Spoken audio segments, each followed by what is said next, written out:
go live way too early or it's not ready, it gets in the middle of the Pledge of Allegiance. People don't know that one by now.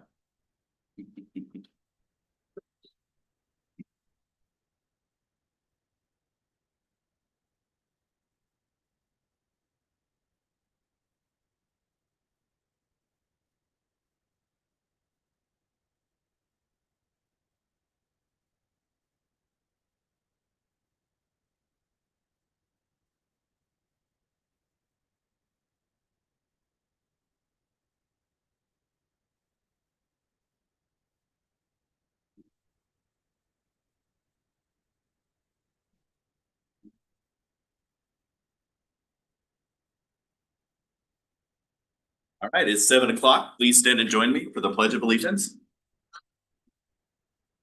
I pledge allegiance to the flag of the United States of America and to the republic for which it stands, one nation, under God, indivisible, with liberty and justice for all. Right. Notice of this meeting was given in advance thereof by publishing one time in the Keith County News and posting in the City Administration Building, as shown by the certificate of posting notice. Notice of this meeting was simultaneously given to the president and all members of the council. Availability of the agenda was communicated in the advance notice and in the notice to the president and council of this meeting. All proceedings thereof will be taken while this convened meeting is open to the attendance of the public. This meeting is being convened in accordance with the Open Meetings Act. A copy of the Open Meetings Act is posted in the southeast corner of the council chambers.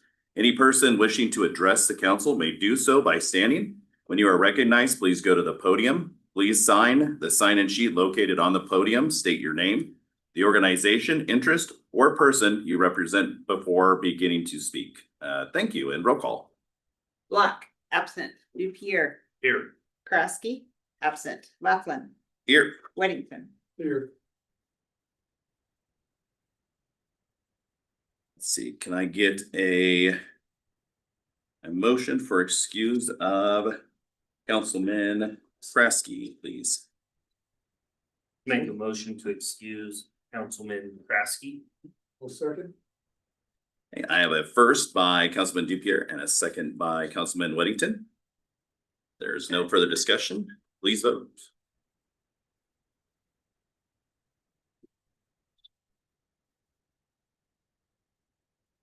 Three yes, two absent. Motion is carried. And then today we do have the resignation of Kevin Block from the City Council. Most know that Kevin has been a longstanding member of the City Council, as well as part of the fire department for many, many years, as well as a community volunteer. I'd like to thank him for his service here tonight, for all the years that he's put in, and we're definitely going to miss his guidance. I get a motion. You need a motion to accept the resignation. Yes, please. Yeah. And make a motion to accept the resignation from Kevin Block. Okay, same. Okay. I have a motion by Councilman Dupierre and a second by Councilman Weddington. There's no further discussion. Please vote.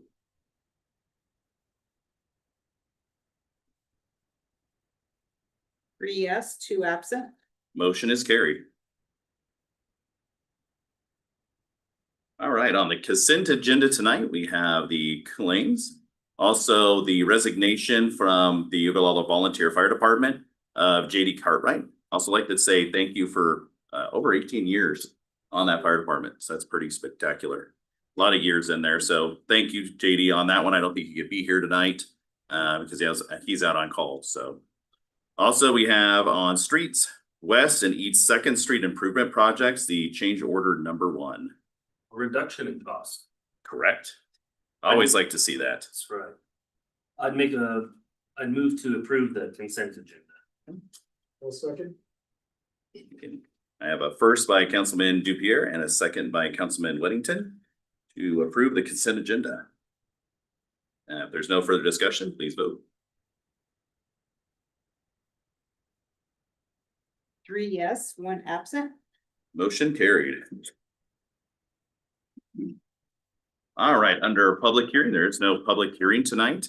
If anybody has the sheet on what we're doing tonight, we are gonna move up. We're gonna go down to the report clerk treasurer, but we're gonna go to the audit from Marcy with AMGL to go over our audit for the year. Just a second. Hello, Marcy. Hello. Are you ready, Jane? Yeah, it hasn't quite cycled through, so you're up on the screen yet, but we can hear you, so it's good. Okay, super. I'll get started. Thanks for letting me join you guys via Zoom tonight. We wanted to just have the opportunity to review your audit report and our benchmarking spreadsheet and see if there were any questions regarding the September 30th, 2025 audit. To start out with, I just want to mention that on page 2 of the bound audit report is our audit opinion, and you guys did receive an unmodified opinion, which is always the goal when you go through an audit. There's a lot of information in that audit report that talks about the responsibilities for management for the audit and the responsibilities of the auditor. And I'd encourage you just to take some time and read through that on your own. But what I want to start out with is a 2-page benchmarking spreadsheet. And for those of you that have seen our discussion before, I just want to remind everyone that this benchmarking is just some ratios and information that we've pulled out of this audit report. So, you know, we've got about 80-page audit report or 60, 70-page audit report. And this reduces it to 12 key ratios. So you can see how the city of Ogallala has trended over the last 5 years, and then also see some comparisons to other communities of your size across the state of Nebraska. We're comparing in the peer group column, which is the center column, to about 12 other cities that range between 3 and 10,000 as far as population. So that's just for your information as we're going through this. I always think the important thing is to see where things have trended for the city itself, because there are a lot of differences in priorities and services between different cities. So with that, let's start out with that benchmarking, and on it you can see that your valuation per capita has grown to $92,000 per person. That was up over $87,000 from the prior year. And you can see compared to the peers that we're looking at, you have a higher per capita valuation than that peer group. The first ratio that we look at is unrestricted net position compared to total net position. Unrestricted simply means it is not tied up in an outside donor or grant restriction, and it's not tied up in capital assets. So it's a little bit more of the liquid or flexible equity, if you will. We like to see that range between 25 and 40%, depending on if we're talking governmental or utility, which are the business type funds. And you can see for 25, you guys are slightly below those target ratios in each one of those. So while you've got equity, a lot of it is tied up in capital and some of it is restricted. So we're a little bit light on the unrestricted net position. The second ratios that we look at are total revenue per capita. And here you see a lot of consistency as you look back over the last 5 years. And as you compare to your peer group, you can see that your sales tax, for instance, runs much higher than the peer cities that we're comparing to. Grants is an area that you can see vary from year to year depending upon what you have going on. You can see that your grant revenue spiked up this year compared to the prior year. And you can see it's a little bit volatile as you look back over history. Your property taxes, you can see pretty consistent growth each year, a little bit ahead of the peer group, but of course you guys have a higher valuation than the peer group average. Your franchise and in lieu of taxes come in much stronger than the peer group, but you can see a lot of consistency there. State allocations also consistent looking back over history. And then your charges for services is a little bit higher. This is going to vary from community to community depending upon what all you have for services out there.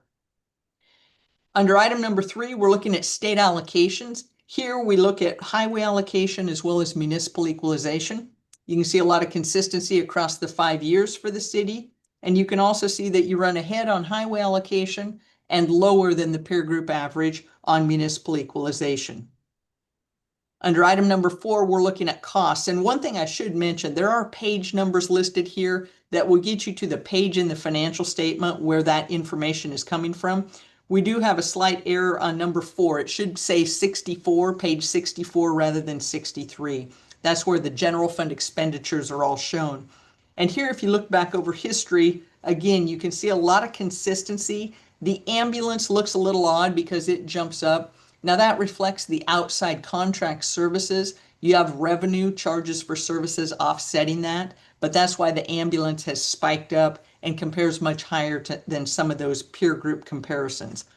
But as you look at the other services, you see a lot of consistency across each one of those years. Item number 5, we're looking at outstanding geo debt compared to overall valuation. And if you have less than 3%, we say you have excellent capacity to service the debt. And you can see that you came in at 1.19. So in good shape, excellent capacity to service your geo debt. Item number 6, we're looking at unreserved fund balance compared to your total general fund expenditures. We like to see that be at least 30%, meaning your general fund has adequate resources for operations. And you can see that you're at 47, so you're stronger than that 30% target. But you can see that has come down a bit from last year's 53%. So something that has trended a bit negative, but you're still well above the target there. Item number 7 looks at the number of months of cash that you have in your street fund. Now with the street fund, the goal is to be able to put those dollars that you're collecting back to work for the city into your streets. And so the target is not having more than 12 months of cash reserve. Just that simply says that you're putting those dollars back to work. And you can see you guys have consistently been there. At 14 months, you're right where you should be in utilizing those restricted street dollars and putting them back to work. Item number 8 looks at your tax levy, and you can see consistent with the prior year, right at 34 cents. And you can see that slightly below what the peer group average has as far as the total levy. Item number 9 looks at your net depreciable assets. And what we're looking at here, we say a target is at least 35%. This simply tells us if your capital assets get below 35% of original cost, it says that they're fairly well depreciated out. And that tells us that there's probably going to be some large cash flow requirements in the near term to be able to go ahead and replace those and keep them in good working order. You can see for the governmental side of things, you're ahead of that 35%, you're at 43%. But for the utilities, you're slightly below that. That tells us the utility systems may have some strong cash flow needs for capital replacement in the near term. Item number 10 looks at the operating income. So to build the cash reserves that we need to replace those expensive utility capital assets, our target is to have an operating income of 15% in the utility funds. Here you can see the water fund came in at 23%, so ahead of that target. But the sewer fund for the last several years has been below that target, coming in about half of that targeted rate at 6.48. So something that we want to look for and make sure that over time those rates are adequate to build the cash reserves that you guys need. As far as debt coverage for both water and sewer, you were still in excess of the 1.5 target, so you had adequate cash flow to service the debt. And then finally, the last item, number 12, we look at based on your operating expenses for the general fund, as well as the information provided in number 9 regarding how depreciated your capital assets are. We just put together a little estimation of what we feel a strong cash reserve would be based on operating costs as well as future capital needs. Here we say that would be about 5.6 million. You guys are at about 2.9 million on that governmental side of things. So an area that we want to continue to focus on, trying to make sure we've got adequate future cash reserves for capital replacement. The same is true as we look down at the business type activities. Target there would say around 6.3 million. A big chunk of that you see being the capital replacement line coming in at about 4.9 million. And you can see that you guys are at about 3.8. So that's probably the focus area, is just making sure that we're building cash reserves for the future for capital replacement. Before I get into pointing a couple of other things out in the bound audit report, does anyone have questions on any of those items on the benchmarking. On item number 2, charges for service, that would be like the water and sewer, is that correct? This is for the governmental activities, so it does not include the water and sewer.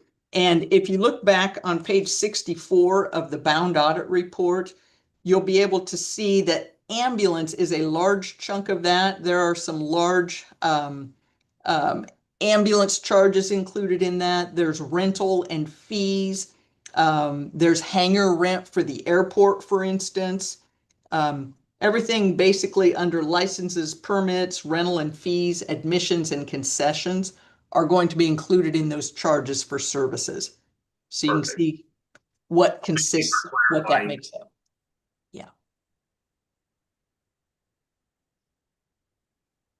All right. Are there other questions before I touch on the bound audit report itself?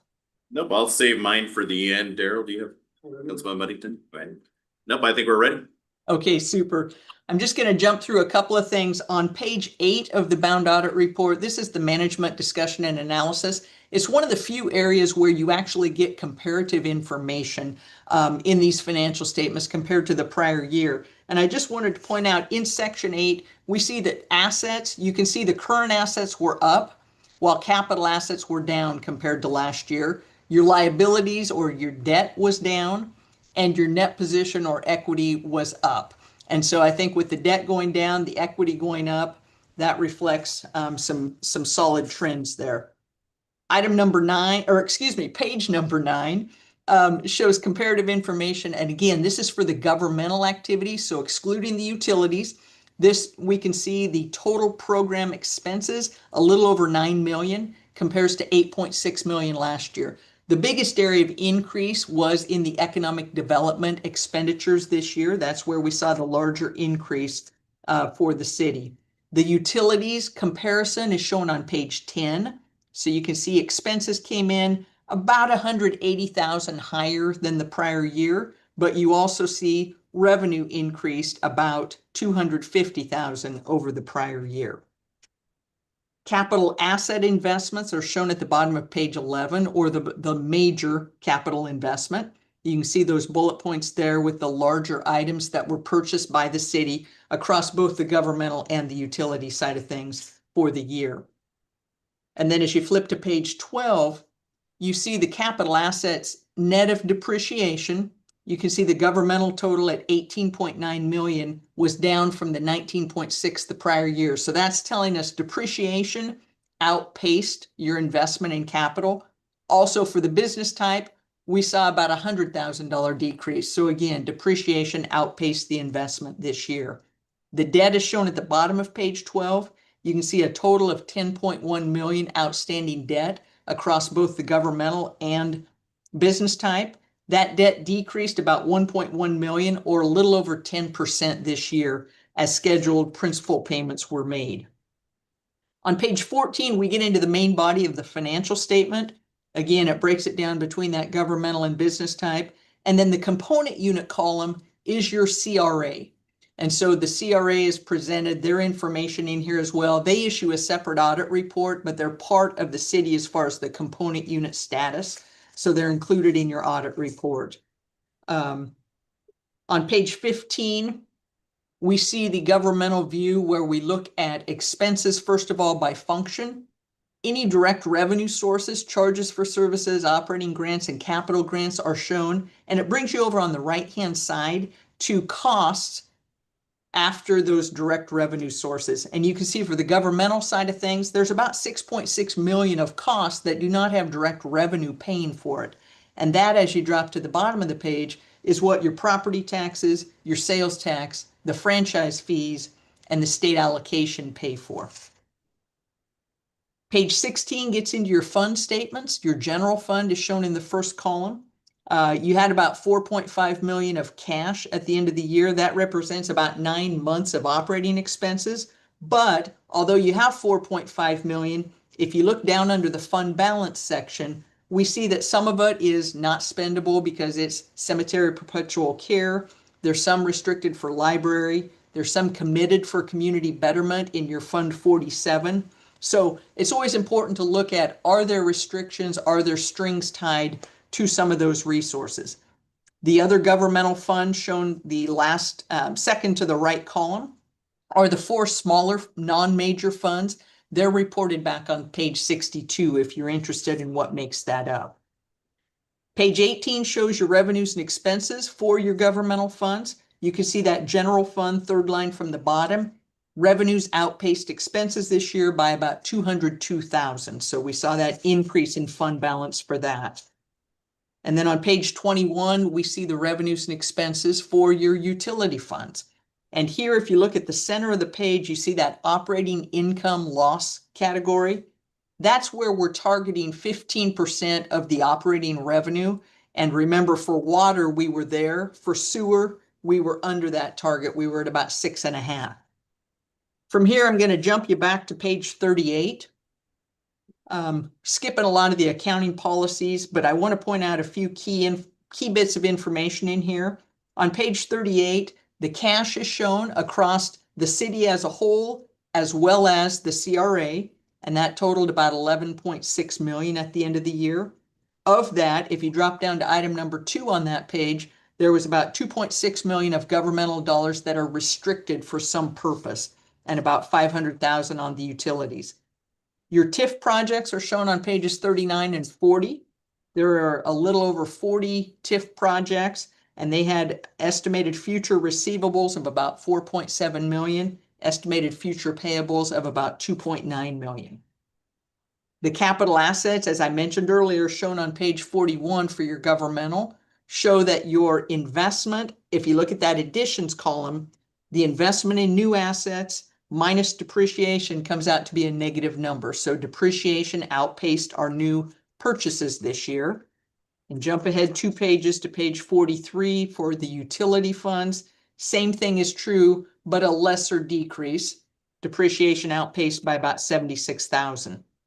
Debt is shown starting on page 44, and included in that for the component units are the TIF payables.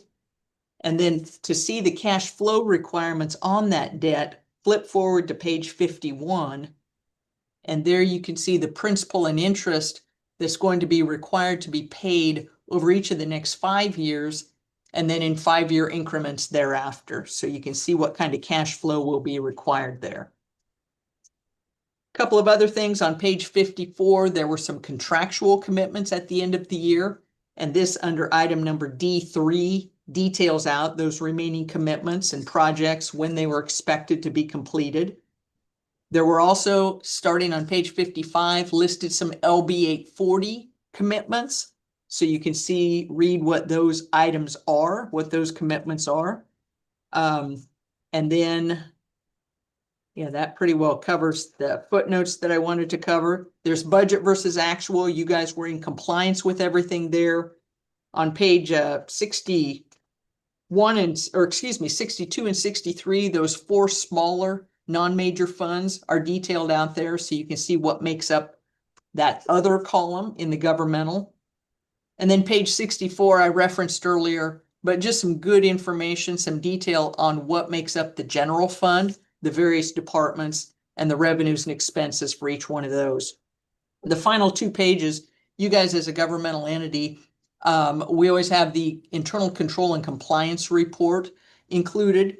And included there this year, as far as significant deficiency, we always remind you guys, as an organization, there's a smaller number of people that handle things. So it's always important for the council to monitor, to make sure that you're asking questions as you're approving claims and that you're comfortable with the answers that you're receiving.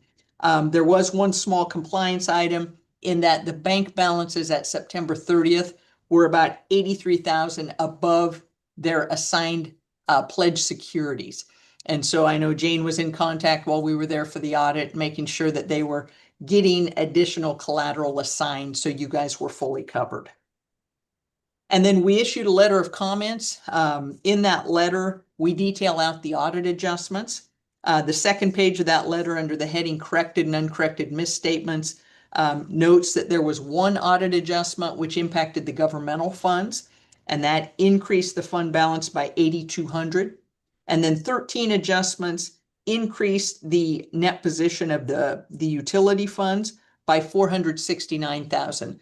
The utility funds routinely have larger adjustments because you guys do your accounting on a cash basis.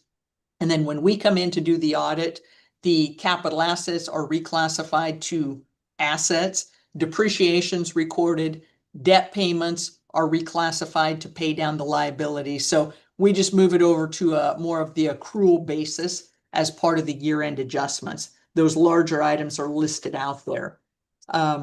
And then the one comment that we had, I've already mentioned, was in regards to the FDIC coverage. So normally in this letter, if there were bits of missing documentation or controls that we felt needed to be changed or improved, we would list these out in the letter. But you can see there's only that one item on FDIC coverage. So the audit went very smoothly. I think Jane and her staff do a fantastic job. One adjustment on the governmental side of things is very, very good. So that should give you guys confidence as council members that the reports that you're looking at are very accurate on the cash basis, which is what you are monitoring for your state budget purposes throughout the course of the year. So with that, I'm going to turn it back to you guys and see if there are any questions on any of this.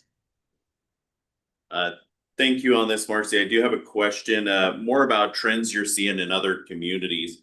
Where are you seeing other cash reserves? Are you seeing more communities stockpiling cash with these uncertain times? Or are you seeing more communities divest that into projects?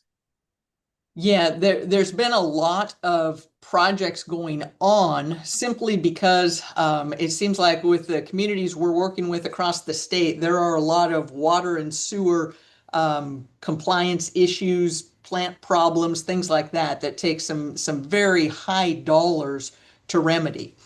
There's also been some very nice grant opportunities and DEQ loan and grant combination opportunities out there. So we've seen a lot of projects. We also see the other gamut. You know, you guys have some decent cash reserves. We see some communities that do not have any cash reserves. And so, you know, you see it going all across the board. There's not a trend that I say I'm seeing across all cities. It really just depends on the community and what projects they've had, you know, and what decisions they've made through the years. Great. The only question I directly had, Ben Whittington, Mr. Fair. Great. Marcy, thank you for everything like always. We appreciate the report, appreciate you being online with us today, but it doesn't sound like we have any other questions. All right. Thank you very much. You guys have a good evening. Thank you. Thanks. Bye-bye. All right. Can I get a recommendation for acceptance of the fiscal year 2024-2025 audit report as presented? I would move to accept the fiscal year 2024 through 2025 audit report as presented. Do I have a second? I will second. All right, I have a first by Councilman Dupier and a second by Councilman Whittington to accept the financial fiscal year 2024-2025 audit report as presented. If there's no other questions, please vote. It's just not up there. You can vote. Okay, does look like we're live for votes.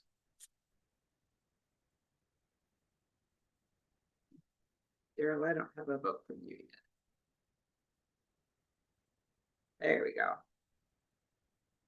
There it is up there. 3 yes, 1 absent. All right, motion carried. All right, we will move now back on our agenda, back up to public forum with people service.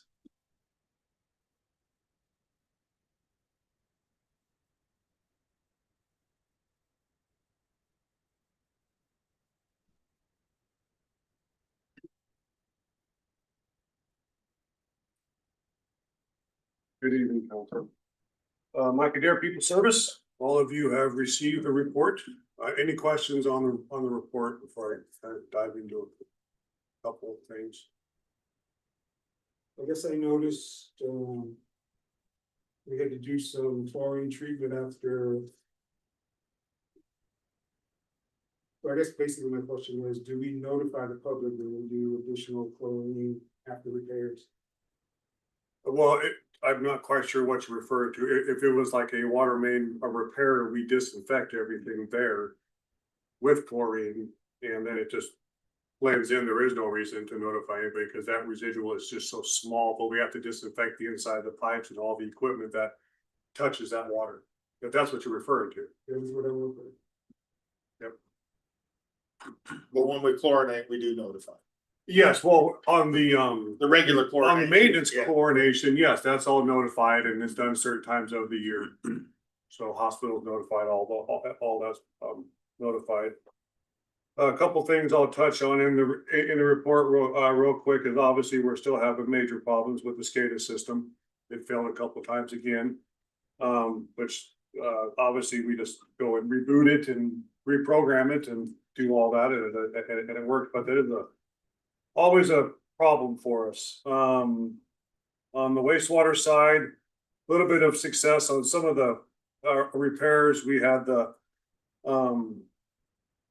great unit gates are replaced, which was a big part of the operations to help us mitigate the grit going through the plant and destroying pumps and also giving our residuals. And our analysis a spike. Electric pump was down. We changed the RAS pumps, check valves, which once again is part of the process that we're trying to do to improve everything at the wastewater plant. We can return the wastewater, which obviously helps with our treatment process. So we were successful in that. We did have Jeff Stittle, who is the state inspector, show up because of our ammonia that we were out of compliance for those few months. Inspection went extremely well. There really are no issues because everybody knows that we're exceeding those limits because of the condition of the plant. And with the consent order, it kind of releases us from anything that the state or EPA can do because we're already in a consent order. So it was just part of his process and part of the state of Nebraska's process to come do the inspection. Good conversations with them. It's always good to stay with them on a one-on-one basis. So that went extremely well. That's kind of all I really want to touch on as far as the monthly report. We have a lot on the agenda later than this, but. Perfect. What's the current situation with the influent building? What's the game plan there with the water damage? We are having a meeting on the 5th with the engineer to do a complete walk through the entire plant to come up with some plans with that. Because we obviously have money coming and we're trying to figure out how to spend that money compared And to. that's on the 5th? Yes. There's been repairs that have been made Yes. outside of this that we need to factor into a plan going forward. We were looking at, when the first time we pared this down, we got it down to 11 million. Now we got to get it down to 7.5 million. Yes. There's also some policies that go along with these state revolve funds that we may look at an issue that it's best to use other money and not the revolve funds. So we're going to incur costs to get the engineers down here because enough time has passed since the analysis was done. People Services had a year to look at the system with their expertise that we just need to reevaluate. Yeah, we're going to focus on what needs to be done for the process so that we can stay in compliance because that's our end game here is to get that ammonia down. So we're going to focus on that first. I appreciate how detailed your guys' reports are. Yeah, they do a good job, don't they? They do a great I'm job. impressed too. So what's the long-term goal of the data you guys are collecting? How are you gonna use it to, I guess, write down costs to improve? I guess you guys being proactive. With the data that we collect, we always analyze that data to determine how we can do cost savings as far as operations. That all depends on what the permit says for our limits and what we can do there to make adjustments to save on energy. Because our biggest, like if we look at the wastewater plant, the biggest place that we can save is on energy, right? Because it takes power to run all of that. So we just look at ways that we can run things more efficiently, get more efficient pumps in there, get more efficient equipment that doesn't take that much electricity. And with the lab, we obviously look at that because how we analyze things and the lab costs, we also try to bring those costs down as much as we can too. And on the water side, it's this, it's the same thing, basically. You just, you analyze all that and figure out, is there new technology that's gonna allow us to, make that more efficient? Hope that answered your question. Any more questions on that? Nothing here. Okay, So well, I guess you can. I mean, I wanna jump into the rest of it, but it's later in the agenda, so I'm trying to behave. Okay, we'll see you in a minute. Perfect. Thank you very much. All right, that is the last item on our public forum.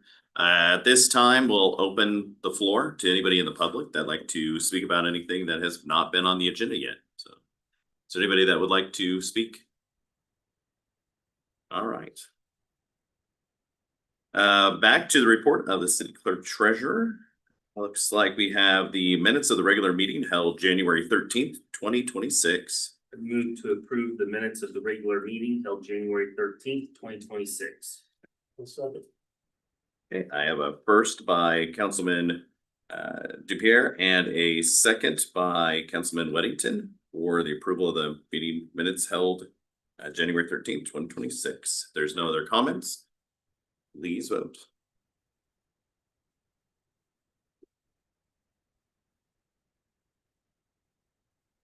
Three yes, one absent. Motion carried. Down to recommendations of departments, boards and committees, tree board.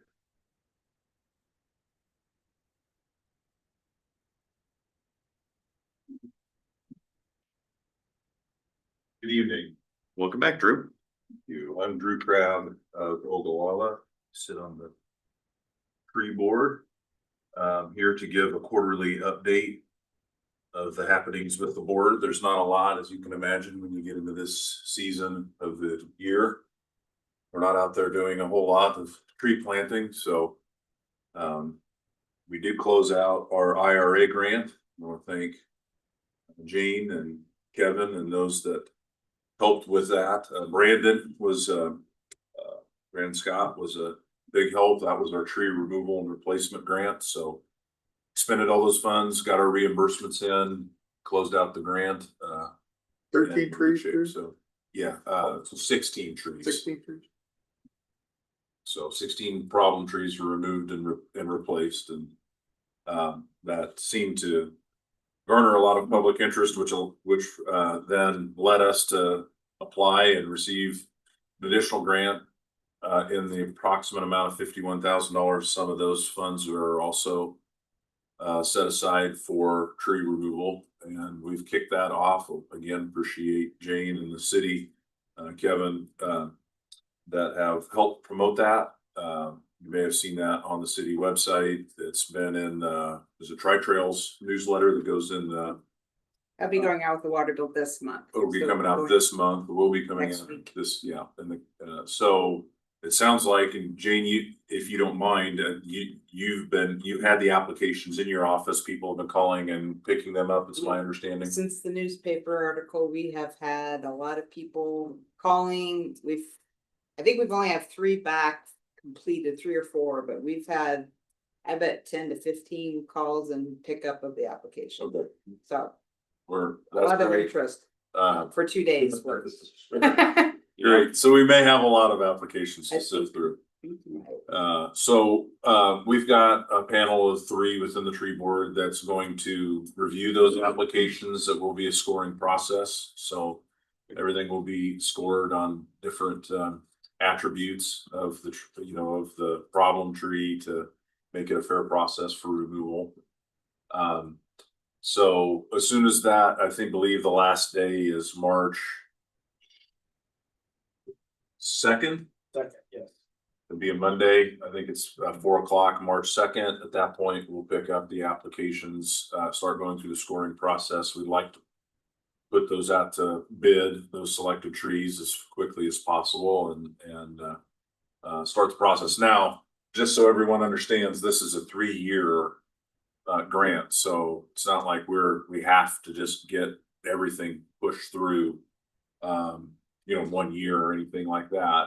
we'd like to get a good start, I think, and see if we can use these monies well.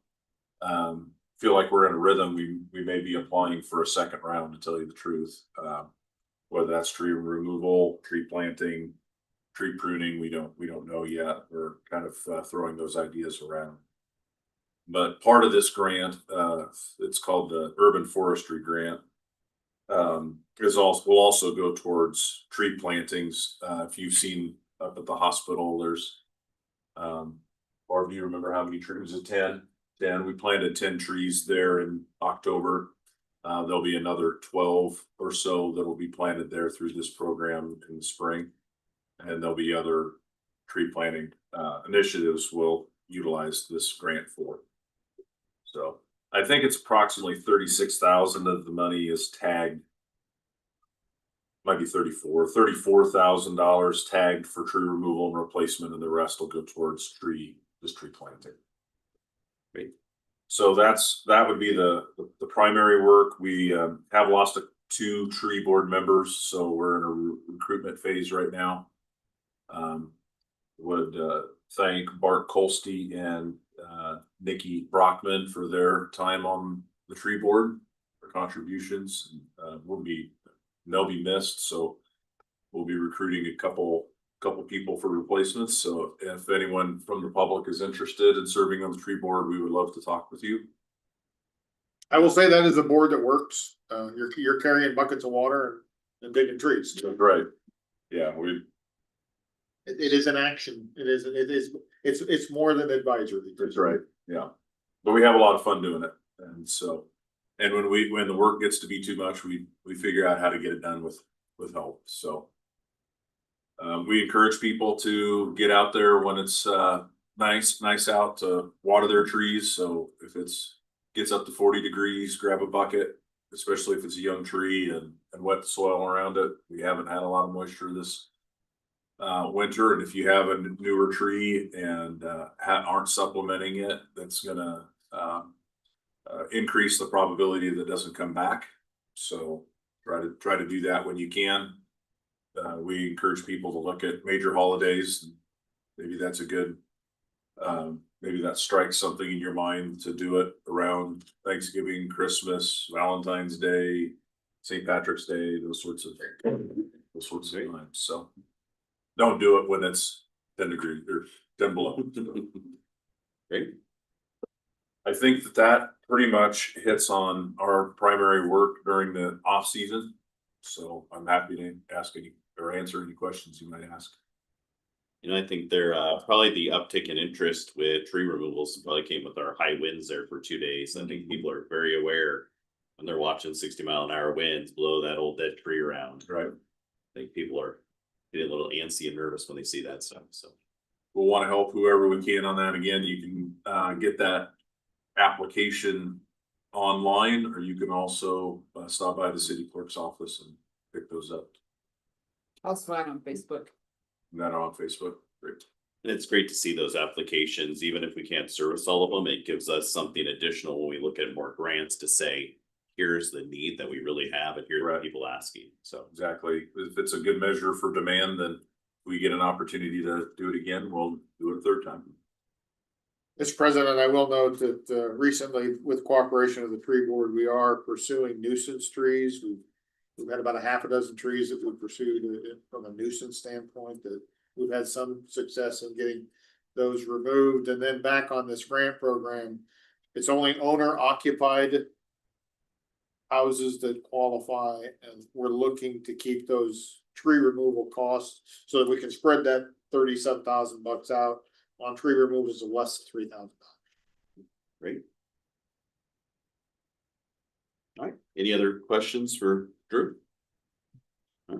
Appreciate what you guys do. Yeah, thank you very much. We appreciate the support of the council and of the city staff, so. Thank you. Thank you. All right, the library, Kendra, you're up.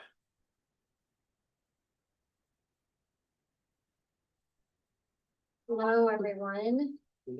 Welcome. Yeah, a time of year. I can talk all about the library. I love when you're here because it makes my end of End of committee report, really easy. Oh, sure, yeah. I'm gonna tell you, I lost a week. Jane can attest to that. That's why you didn't get it electronically. I'm sorry. Had a lot of kids having surgery and stuff like that. So I apologize you didn't get it, but you have it in front of you now. I'm gonna just loosely go over some stuff. There's a lot of pages in there. I like to toot our horn as far as what we get to do and what we get to see every day.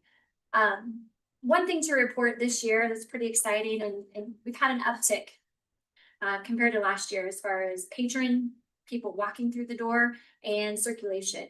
Previous year, we went up over 2,600 people coming in the door. So that's a good, exciting thing. I know you don't have previous year there, but you can check it when I leave because you have it from last year. But I can tell you, last year we had just over 20,518 people walk through the door. And this year we had 23,185. So we had an increase. Same with circulation. You know, that's inventory turns for us in the library world. We want to make sure that we're moving materials just like any other business. Last year it was at 44,863, and this year it's at 45,924. So again, those people who are walking in are taking more materials. It's good to see that. It's kind of fun, you know, for a lot of years, the COVID years, we were kind of not getting to see a lot of people. So this is exciting. We get to see that uptick in that. As far as the collection statistics, those go up every year. We're always buying books. We're always buying movies and those types of things. But, you know, we have to read as well because we only have so much space and we need to bring in all the new stuff. So we got to get rid of stuff too. And just so that process, so you understand that process, we annually read 3% of our collection to stay on top of state statute. When we read that, if we determine that it's not sellable, it's not usable, we will gift it to the sheriff's department, the hospital, those kinds of things. If we determine that it's something that's sellable, we'll give it to the Friends of the Library and then they can turn it over, sell it, and then thus give the money back to the library. That's kind of the fundraising arm of the library and how that works. So that's what we do. I'm not going to go through every single one of these statistics, but please know you can always come see me and ask me any question you want if it comes up after tonight. Interlibrary loan is the category where if I don't have it on the shelf and you really want it, I can borrow from another library. All we charge you is postage to get it back and forth. Sometimes that really works slick and other times it doesn't. So it just depends on what you want and what you're looking for. I have a really hard time getting DVD collections. That's one of the items that a lot of libraries don't want to lend out that much because they don't usually come back in as good a shape as they left. So it just depends. For the most part this year, these numbers went down. We really didn't borrow from any other library. We only borrowed 6 times. And that means that I'm buying what you want, hopefully. That's usually what that is. Or that maybe you found a different way to get it. Maybe you're streaming it. Maybe you borrowed it from a friend, that type of thing. For the most part, we try to do the best we can as financially with the dollars we're given to be able to find out what our people want. So I think that's a true reflection of how we know our patrons. We're not borrowing that much and we're not lending a lot either because those people are doing a good job on their end. So there you go. Conference room is a big number. This is over 6,100 people are coming in and out of the conference room. Now I get this question a lot as far as who's using the conference room. So we have standing meetings that are happening there. You know, we have the tree board meets in the library. We have PEO that meets in the library, garden club that meets in the library, and those are regular occurrences.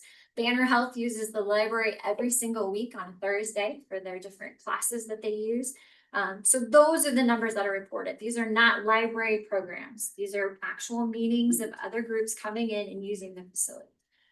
And these are not rentals. So there's no income for these. These are just the meetings that happen at the library. So that just shows you a true reflection and that conference room is heavily used. People are needing it. You know, that's on average 17 people a day, every day of the year. It's a lot. Clean up a lot. Clean up a lot. Technology, Libby, which was previously Overdrive, that just shows you again the migratoriness of Ogallala. People are traveling, people are using devices to be able to listen to that. Jane's shaking her head because she uses it too. It's really ease of operation. This has really helped libraries in the future with not having to have so much on hand. We're able to just put dollars into a pot and then as a consortium buy titles that we want. And people are able to download it to whatever device you have and be able to listen to it or read it that way. So it's a great resource. We don't spend a lot of money on it and we sure get a big bang for our buck. I think we spend about $600 a year on it and this is what we're getting. So it's pretty amazing. We also added something this year that I don't think a lot of people are using it. We don't have a ton of checkouts, but the New York Times All Access. So if you go to our website, you'll find a click there. Chris, you know what I'm talking about. Yep. New York Times All Access, and it's awesome. And I want you guys to look at it. I want everybody to. You can go right to our website and you can click on the New York Times All Access.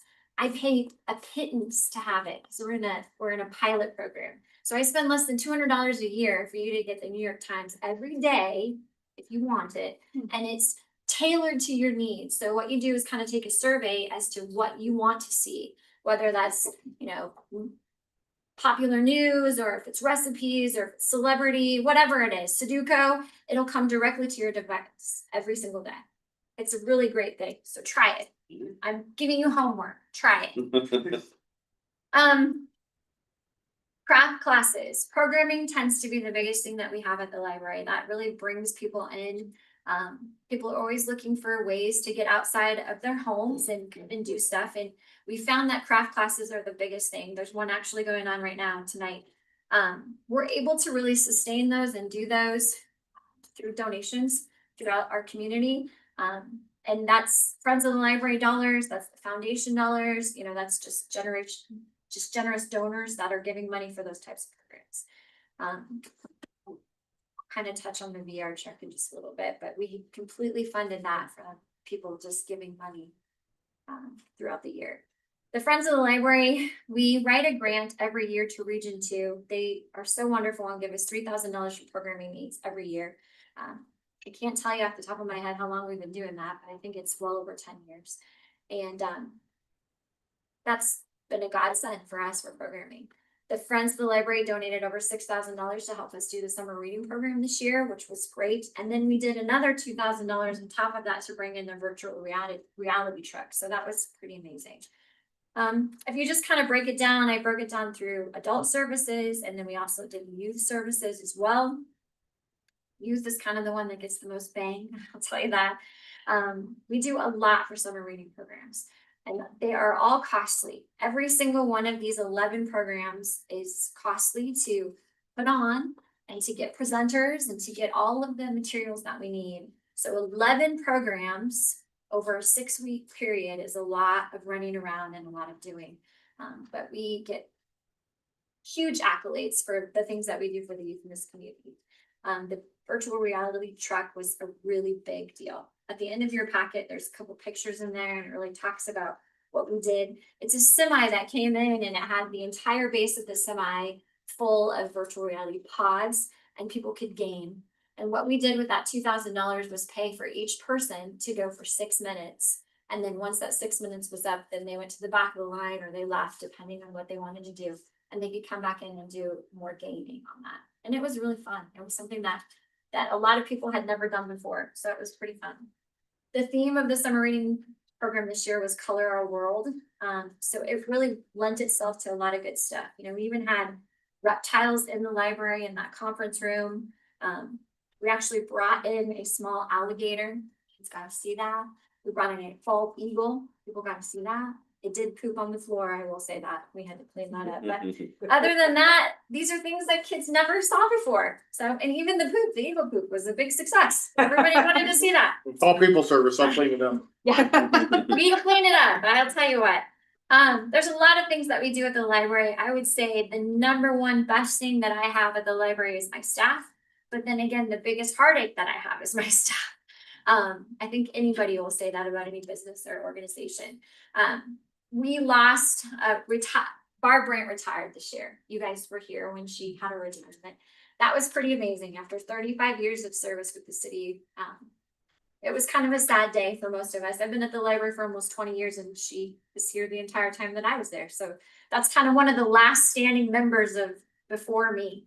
So she has retired, and we also lost Ella Schlake this year when she went to college in Omaha. So I have hired 2 new employees. We're still working out some kinks.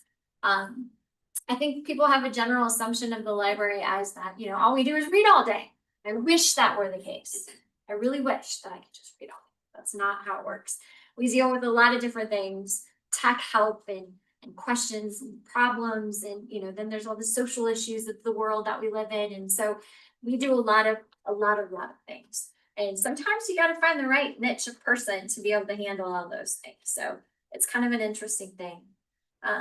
As we talk about the future of the library and strategic planning, the biggest thing that I will say is we just really need to make sure that we have the right people working there. That's the biggest thing. There's a lot of training that goes into it, and I don't think there's ever enough training.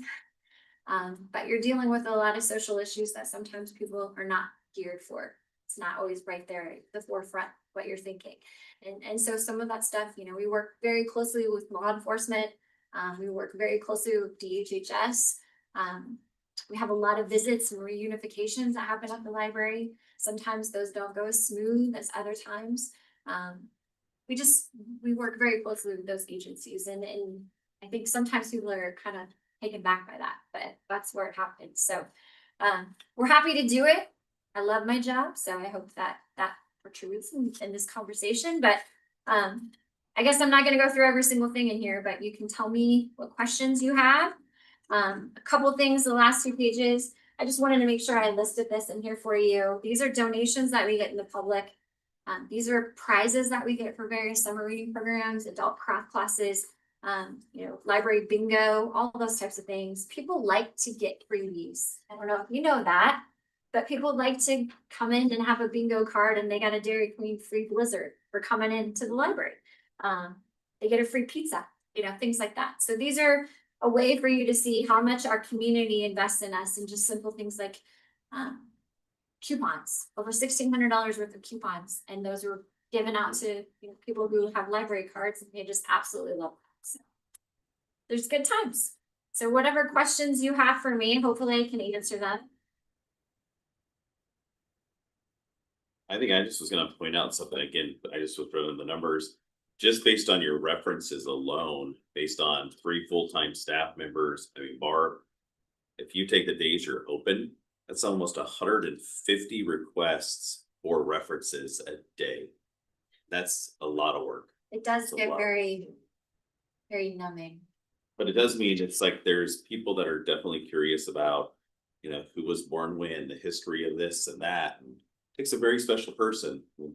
There's a lot of days that I'm not that special person. I'm being honest. Some days I'm like, I really don't want to look at this from 1883. I don't know. But you're right. That really does take the bulk of my time. My door is always open. People constantly come in with questions. Right when you're gonna try to work on something, then somebody comes in and they take precedence. They're there. They came to see me. So I'm gonna make sure I help them and do those things that I need to do. And those are full-time employees that are doing that reference work. It is not my part-time people for the most part, unless I tell them exactly, hey, I need you to go back and look at the Paxton newspaper. I need you to look at this. I need you to go find some reference work for this, you know, those types of things. Really, it's just myself, Keisha, and Trent that are handling those questions. And it does get kind of sometimes all consuming, but we're getting through it. Reference is the biggest part of our job, it truly is. Helping people answer all those weird questions. A reference question is not a yes or no. That does not constitute a reference. If I have to think about it and I have to find data on it, that is reference. So that's how that justifies that.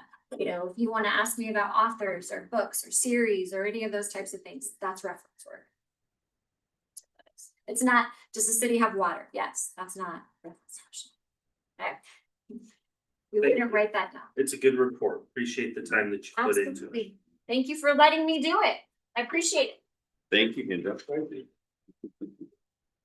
All right. Those are the end of our reports there. We're heading on to wastewater, SCADA request proposal. Mr. Vice President, we went out for proposal for SCADA system. We've heard people service talk about the issues that we've had with the SCADA system we have. We had notification issues on the recent issue with the wastewater, with the lift station. We received, we will put out two proposals, one for wastewater, one for water. This is where we're dealing with the wastewater requests.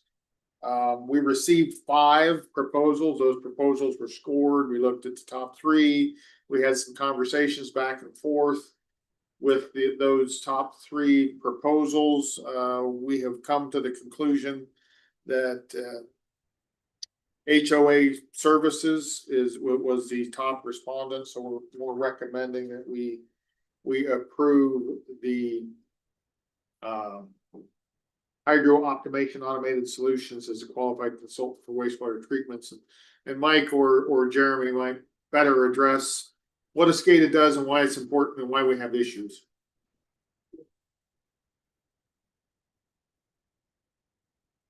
Welcome back. Well, hello, I'm Mike Adair, People Service. How y'all doing? You getting a workout tonight? Yes, first off, SCADA stands for Supervisory Control and Data Acquisition. That's what SCADA actually stands for. Computerized system that runs your water and your wastewater systems. There are many benefits to it, obviously, and yours is outdated, basically. As you see, every single month since we've been here in the reports is every single month it fails once, twice, 3, 4 times on the water side, which really affects your pressure and could interrupt service to your constituents, which you don't want to do, right? So the SCADA monitors flows. There's a lot of data in there that we can get that also helps us maintain and operate your facilities through the graphs and the charts and the flows, and also helps us monitor with the alarm systems, a multi-system that has a lot of different alarms in it that we're able to respond or log in remotely much faster than back in the day when you had to get dressed, get in your car, and go somewhere. So there are a lot of benefits to it.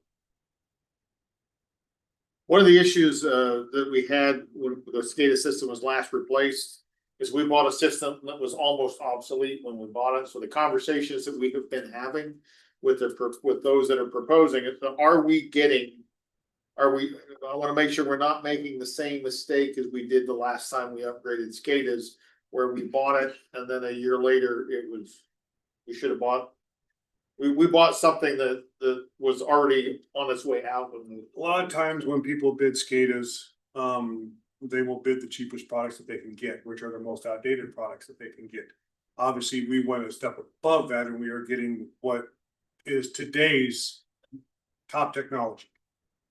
You buy a computer in the store tomorrow, it's yesterday's news, but you try to keep up as best as you can. The other thing that we did look at was the ability to upgrade with the equipment that we currently have compared to having to replace it like we're doing now with the system that you guys purchased the first time that was already outdated. And when they upgraded that, they just basically put something on top of something. They didn't replace it, they just added something to it to make it better.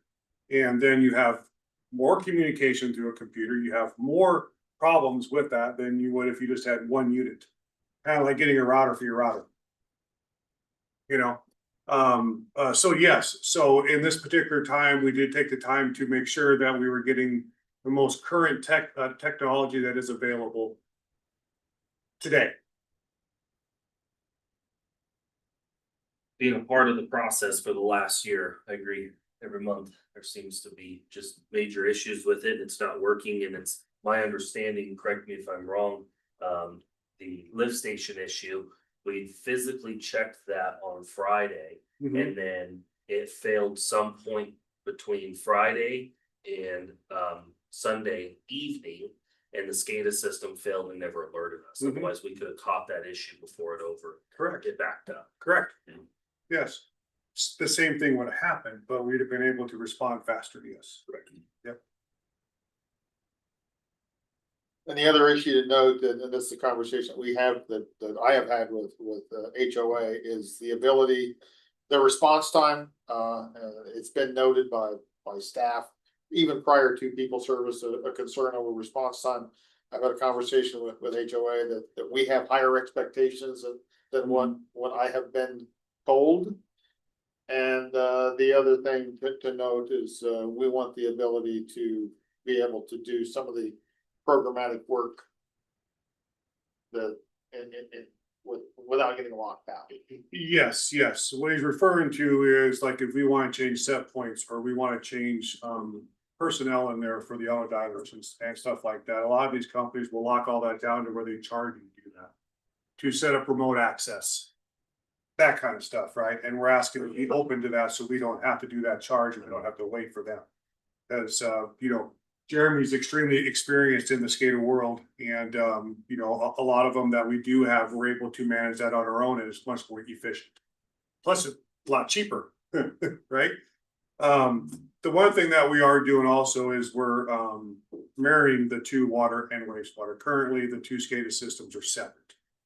So there's two separate systems that have to be managed. And in this particular case, moving to the current technology is we are making it all one SCADA system. Where when you log in, you see both sides. You don't have to log in over here and log in over here. You're seeing it all at one time. So it manages much easier that way. And does People Service have experience using the HOA system? Yes, we You just guys are started happy with it? Yes. We just started Plattsmith new wastewater plant. I think it was $41 million. And HOA got that bid too, and we worked hand in hand with them to get that one started up. And yes, we're familiar with HOA. We have worked with them for years. So we are familiar with it. And you're happy with it? Yes. I do have my concern. People Service has made a request to me that there is a specific programmer that they would like working on. So, yeah, okay, so HOA, we have worked on in the past and, they got a fine product. We have had the same frustrations as you guys have had on our side too, is the service, is the after hours calls, is the response to emergencies. That's vital to us. We have a computer chip go down or a motherboard go down, we need to fix now. We can't wait a week, we can't wait, whatever. But they've assured him that we're gonna get a better service than we have in the past, so that's what we're gonna go off on that standpoint. They do have a programmer that we're very fond with that did Plattsmith with us, who was very good. So we're gonna request that he also do this. So Get the can- best for the best. So can we hold their feet to the fire by maybe putting something in the contract that says if they don't respond by within 12 hours or 24 hours, we start dinging them? To be honest with you, and I'm gonna be just upfront with you here, that's a very slippery slope because define respond. Answer the phone, be physically here. You're gonna write a long contract if you're gonna try and nail that down to, we want you here within 8 hours, we want all your equipment here within 4 hours, it gets to be quite muddy, I suppose, if you're gonna try to get that, their service agreement says that they will respond to all emergencies within There's no And time that is in the agreement. It's holding them, it's holding them to that agreement. right. And we're, and once again, we are very good at doing that. So, squeaky wheel gets the grease, you could say, and there's a squeakiest wheel right there. So it'll get it done. Does look like it was the highest score too It by was. all three Yeah. people. I mean, across the board.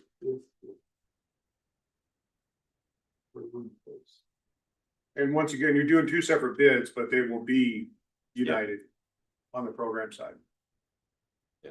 So the one issue and concern that you would have would be the response time. Yes, But the hardware, the software, happy with the product that way. yes. You wanna make any comments on that? I don't wanna shut you out here. No, there's changes on skills, I guess processors. It's still a good company. It's just a little bit cheaper.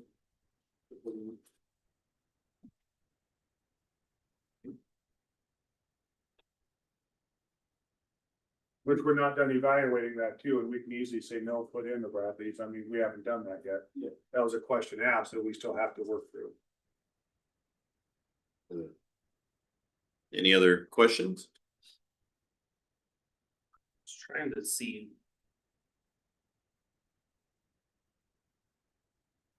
No, I do not. Perfect. All right, It is. no other questions on this. I'll entertain a motion.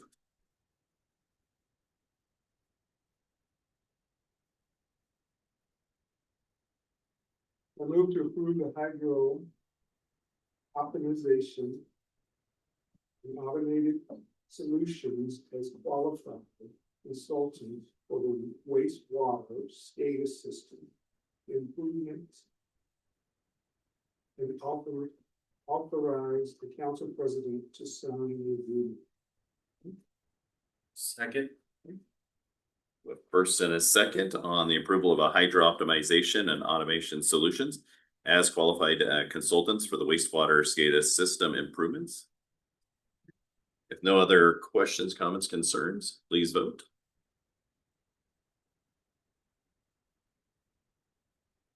There you go.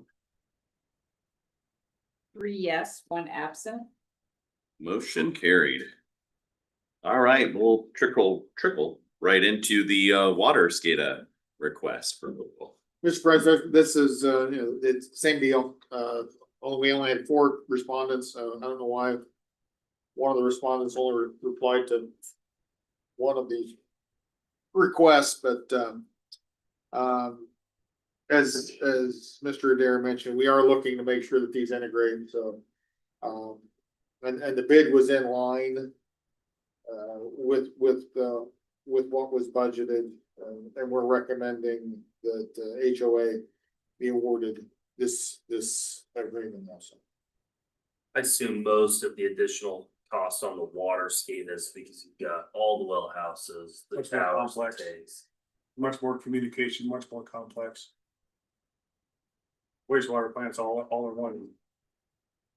Piece of property. Maybe we should pick a different company just so you can have 2 systems. Well, we thought about that. I do see that this one was also the highest scored as well, again, just for this portion, so that's good to see. It's consistent across the board. All right, any other questions on this one? I'll entertain a motion. I move to approve the hydro optimization and automated solutions as qualified consultant for water SCADA system improvements and authorize the council president to sign the agreement. Got a first by Councilman Dupier and a second by Councilman Whittington for the approval of the hydro optimization and automated solutions as qualified consultants for the wastewater SCADA system improvements. Water, thank you. Oh, water. Yes, consultant for water SCADA system improvements. All right, if no other questions, comments, concerns, please vote. Thank you. Good catch. Keep hearing. I know. Keep 3 in mind. yes, 1 absent. Motion carried. All right. And now we're moving on to the wastewater emergency ordinance to allow for the contract and repair of the south lift station pumps. Mr. President, this was an emergency repair. The lift station failure was not as anticipated or budgeted expense. It required repairs outside of the normal purchasing protocols. As we were making diagnosis with it, you got 3 quotes, and you might 2 or 3 quotes. I mean, you had a couple.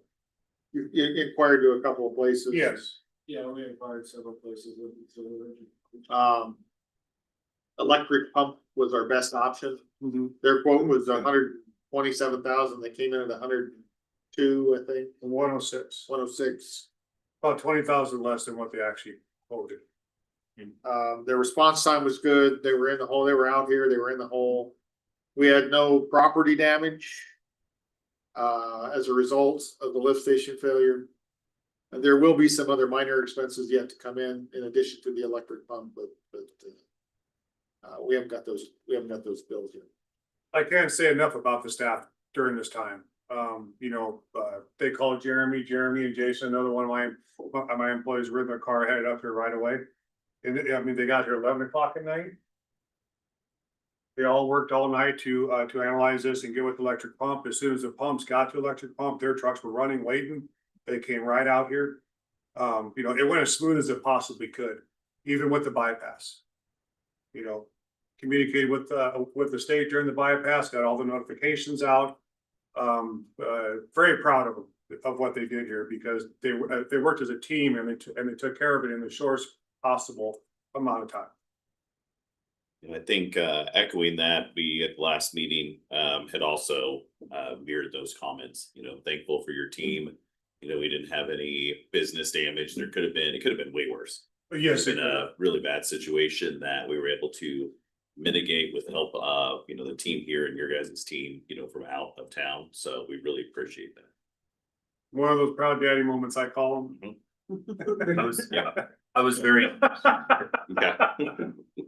I was very pleased with the communication all the way from you guys to city manager down to council, keeping us involved, keeping the pump trucks going to keep backups into private properties Mhm. controlled.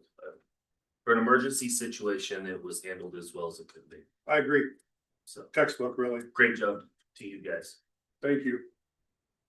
You know, and sometimes we You get, guys right there that ran the show. and sometimes we get comments, you know, from the community saying, oh, why don't we communicate more here, more there on certain things? And especially a situation like that, it was continually evolving and changing as we discovered more stuff. Correct. And it's so hard to, even on Facebook sometimes, to put it out there, say, here's the update, but then you're doing an update of an update of an update of an update, and it gets very confusing. Mhm. So, you know, those are always stuff we're taking consideration of. We're always looking at as a city council, you know, your department. But we try to do the best that we can with making sure people have the information they need to protect, you know, property and people. So, Yes, and that's the most important thing. yeah. It's a side note to this, but it's important that when we didn't just replace what was there, the pumps were upgraded. It kind of fits into the engineering analysis that we're gonna be Yeah. talking about on February 5th. You know, there are certain boxes on that analysis that we can check off as a result of these repairs. Between the SCADA and these repairs, that's an area of that analysis that we can probably check off 80% of. Yes. Always look to do better when you're gonna be able to, when you're replacing everything. Go with what you planned on doing, right? Yeah, and I mean, we upgraded the pumps. They're new, they're better pumps and they're higher horsepower. Yes. Yep, and they're a very common pump. Flight is a very common pump, so it isn't like we got something because it was cheaper that is gonna be obsolete in a week.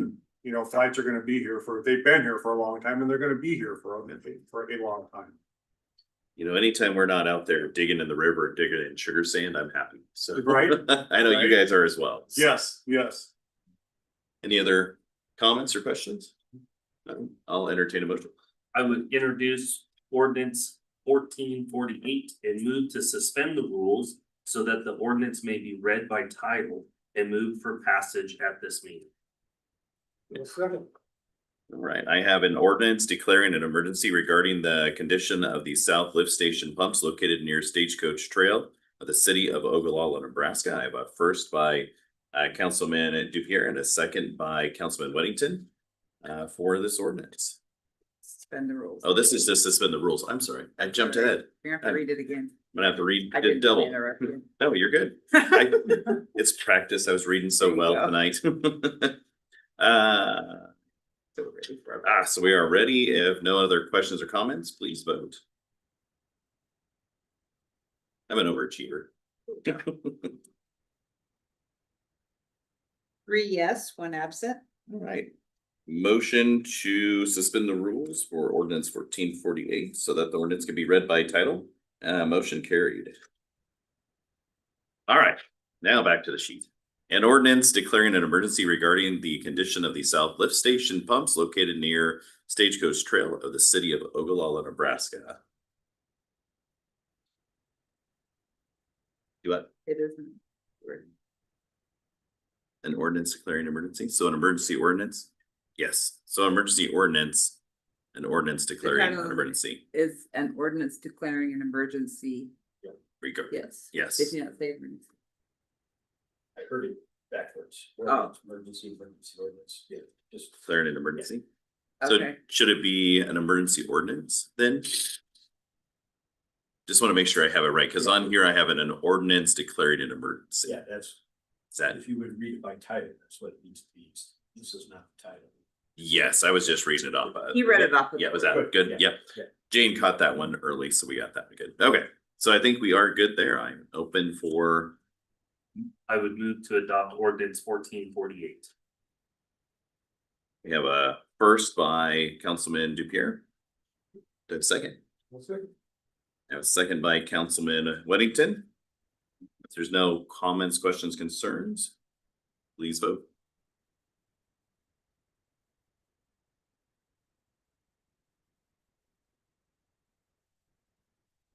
Three yes, one absent. Ordinance 1448 is adopted. All right, back to wastewater claim for electronic pump station lift repair for $106,150. Mr. President, this allows us to pay the bill. Perfect. Wish they came in under the bid, so. There you go. And they were great to work with. Yes, yes, they came in 20,000 under and they were here immediately and, worked extremely well in the situation. I'd move to approve the claim to electric pump for lift station repair. One second. I have a first by Councilman Dupierre and a second by Councilman Weddington to approve the claim for the electric pump lift station repair. No questions or comments, please vote.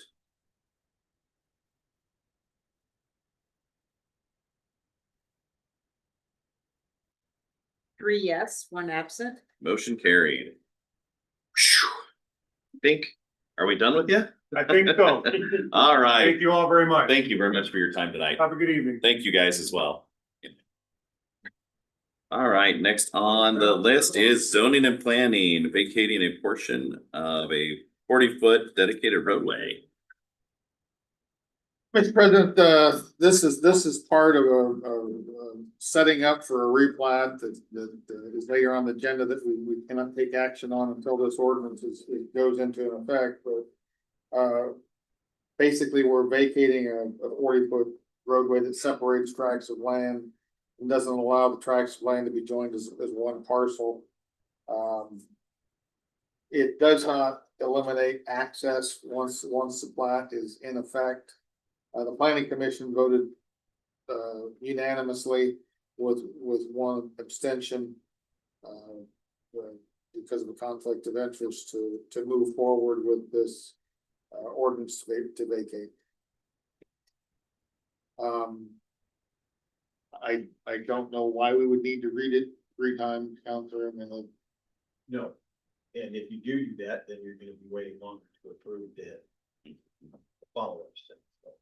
Plat can't be followed up, can't be approved until this ordinance. Looks like we've got a couple guys from planning and zoning. Was there any surrounding neighbors that came in with concerns? And it doesn't look like it landlocks anything, so everything should be pretty easy there. They would introduce ordinance 1449 and move to suspend the rule. So the ordinance will be read by title and move the passage of this meeting. Second. All right, you have a first and a second. Let me read it. I do have this here. No, I don't read that one. This is just the ordinance. We are just voting to suspend. So I have a first by Councilman Dupierre and a second by Councilman Weddington. Other way way around. around. Wedding. No, Weddington. Okay, I have a first by Councilman Weddington and a second by Councilman Dupierre to suspend the rules. There's no questions, comments, or concerns. Please vote.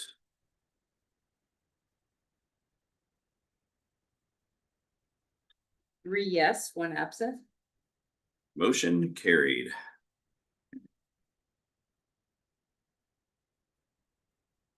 Am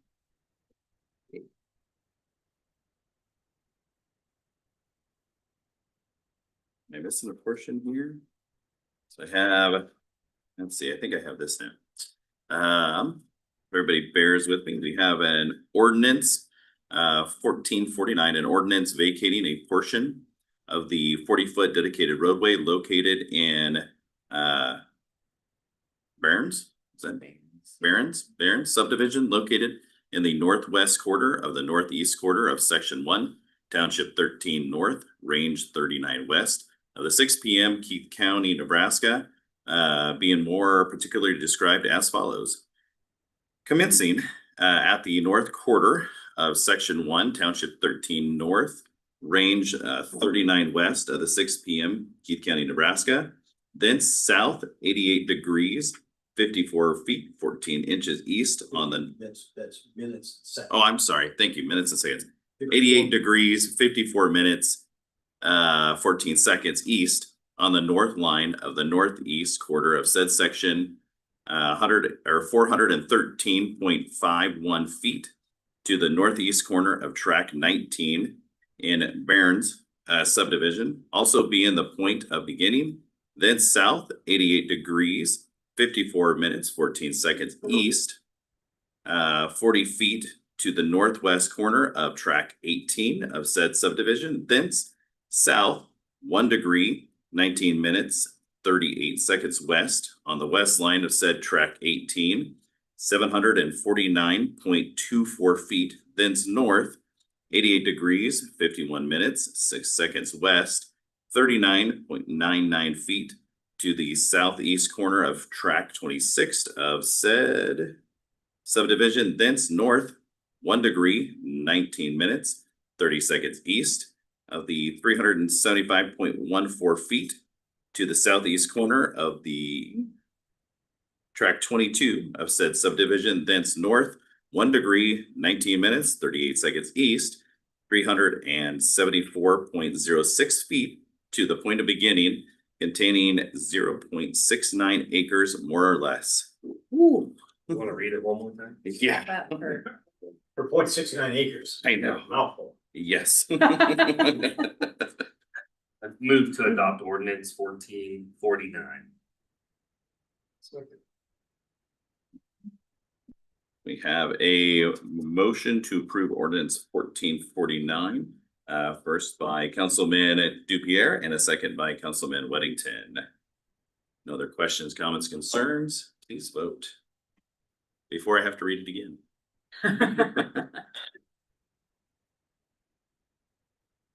3 yes, 1 absent. Ordinance 1449 is adopted. That before you start. Thank you. On the agenda, we have the final plat, we just talked about, that's gonna be tabled till, is it the next meeting? Or 2 meetings from now? But the February 24th. No, pending the ordinance going into effect, so. Move off that one. All right, we move right through the list, report of the city attorney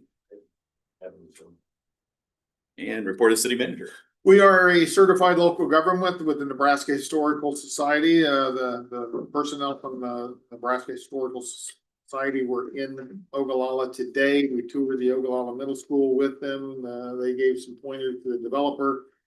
We are one of 13 communities in Nebraska that are a certified local government with the Nebraska Historical Society.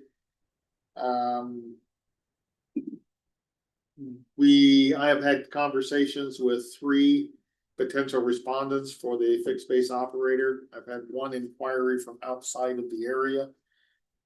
So hopefully we'll see some responses on that.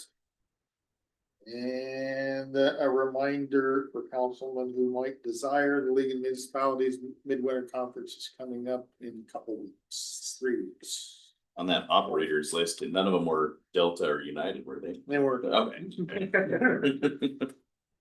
All right. Do you have the dates on the conference? It is the 23rd and 24th Of February. of February, so we'll be hustling back for that time. Okay. Great.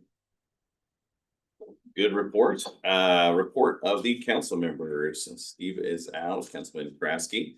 So I don't think we'll have a Board of Health or Community Hospital unless anybody has anything on that one. On my side, it's pretty easy. We just had the library one and the YMCA was just here, so there's been no changes. Councilman Locke is not here anymore, so Councilman Dupierre. West Central Nebraska Development District, we have not met, not received any kind of information from them, so no update to give there. West Central Nebraska Joint Housing Authority, I spoke at the last meeting in regards to that. There's not been any changes since then, so again, just to reiterate what I said 2 weeks ago. HUD says expect for massive cuts and no new certificates in 2026. I think we're gonna still feel the pinch. They're still cutting like crazy. I don't see any stopping, so. All right, I'll entertain a motion to adjourn. You know what? Wait, sir. You must have printed that out, sorry, I didn't. Oh. Oh, Daryl, I'm sorry. I left him off, I didn't add the stuff on originally, but Okay. Monday night I amended it. Well, Daryl, Councilman Weddington, your updates, apologize. I had printed this off on the internet on there for Keep the County Beautiful and WRG. Thank you. I have no reports for highway. Great. All right, short and sweet with those tonight. So I'll entertain a motion to adjourn. If nobody has anything else. So moved. Second. First by Councilman Weddington and a second by Councilman Dupierre to adjourn. What happens if one of us abstains? I think we just. Sit here till y'all vote yes. We can always revote that. I think that's I think Buck had said that one night. He's like, I have nowhere to be. 3 yes, 1 absent. All right, we are adjourned. Thank you, everybody, for your time.